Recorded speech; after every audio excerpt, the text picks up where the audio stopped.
ဆိုတော့ကဘာပေါ်မှာကုလို့မရတဲ့ယောဂတွေရှိရပေါ့နော်အဲ့ဒီယောဂတွေထဲမှာရေမွေးယောဂကအလွန်ကိုစိုးရတဲ့ယောဂပေါ့နော်ဒပလင်းပြီးပတ်စံရှိရတဲ့ရေမွေးပဲပြေးဝယ်တဲ့ယောဂတစ်ခုကဖြစ်နေပါတယ်ဒီမှာပြပါမယ်ဆိုတော့ဒါကတော့ရေမွေးယောဂရဲ့အစပေါ့နော်ကျွန်တော်ညီနဲ့ကျွန်တော်နဲ့ပေါင်းပြီးဝယ်ထားတဲ့ရေမွေးတွေပေါ့နော်ဆိုတော့ပထမဆုံးဝယ်တဲ့ရေမွေးက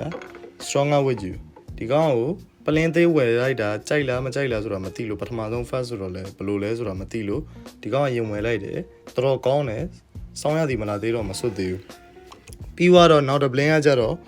ဒီအနောက်ကဟိုဟာ Tom Ford ကကြတော့ကျွန်တော်လည်းကြိုက်တယ်ဆိုပြီးဝယ်လိုက်တာဖေးနဲ့ပေါင်းပြီးတော့ပတ်စံစုပြီးတော့ဝယ်လိုက်တာဒီပလင်းအကြီးဆုံးဈေးကြီးဆုံးပဲတခြားပလင်းတွေအလောက်မဟုတ်သူက Tom Ford ပြီးတော့ဒီကောင် It is me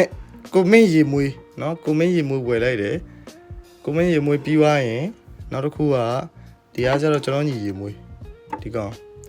Victory Alexia တော်တော်မိုက်တယ်ဒီကောင်လည်းမဆိုးဘူးပြီးတော့ဒီကောင်ကကျတော့နွေရာသီအတွက်ဝယ်လိုက်တယ်ဆိုဝယ်လိုက်တာပေါ့နော်နွေရာသီအတွက်လုံးဝမရှိဘူးဆိုတော့နွေရာသီအတွက်စွပ်ဖို့ဝယ်လိုက်တာဆိုတော့ရေမွေးယောဂစလာပြီပေါ့နော်ဒီကောင်ကရဲ့အရင်စတာဒီကောင်ကစပြီးဒီကောင်တွေဖြစ်လာတာပေါ့နော်ပြီးတော့ကျွန်တော်ညီပါပိုးကူးရတယ်ပေါ့ပြီးတော့ဟိုတလောဝယ်လာတာဒါ Valentino ဒါကျွန်တော်ညီဟာမိုက်တယ်တော်တော်လေး Valentino ရဲ့ဒီဟာ intensity စာလုံးမှားဝိုင်း sorry ပါပြီးတော့ဒါကျတော့လက်ဆောင်ရတာအတော်ဝယ်ပေးတာပေါ့နော်1 million နဲ့လက်ဆောင်မဆိုးမိုက်တယ်ဆိုတော့ဒီလောက်ပဲပေါ့နော်ဒီရေမွေးယောဂလုံးဝကူးလို့မရအောင်နောက်ထပ်လည်းပလင်းတွေလာအောင်မယ်ပေါ့နော်စူးရတာရမ်းကြိုက်သွားပြီပေါ့နော်တော်တော်ဆွဲသွားပြီပေါ့ဆိုတော့ဒီလောက်ပါပဲ